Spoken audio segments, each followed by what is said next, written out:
I'd like to invite all of you to join my Become More Alkalign Challenge. If you're struggling with autoimmune disease, things like cramps, erectile dysfunction, low libido, having struggles in your sex life, your relationship, disharmony with yourself, not listening to what you're supposed to be doing from your own mind and your own voice, procrastination, laziness, and not feeling fulfilled in whatever you're doing at this moment in time. Becoming More Alkalign changes all of that. I've been plant-based for the last 70 plus years, and I've loved every moment of it. My energy level has drastically changed. My mindset has shifted. My attitude has changed.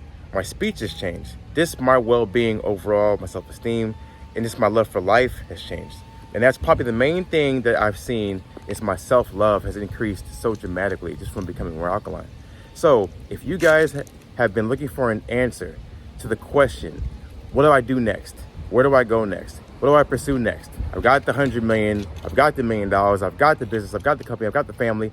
What am I supposed to be doing? Why am I really here? If you're looking for an answer to why are you sick, why are you tired, why is your energy low, and you're so negative or so pessimistic, and you just can't seem to be optimistic for anything, for any reason, for any purpose, all the answers and more will be answered in an 8-day adventure, 2 hours a day, that you're gonna be with yours truly, with me. You'll be able to go back home to your own family, take care of your own self and your own processes, and all of your generational health needs will be met. So, if you guys are interested in creating generational health for yourself and your family, click the link below and join my Become More Alkalign Challenge. Can't wait to see you guys there.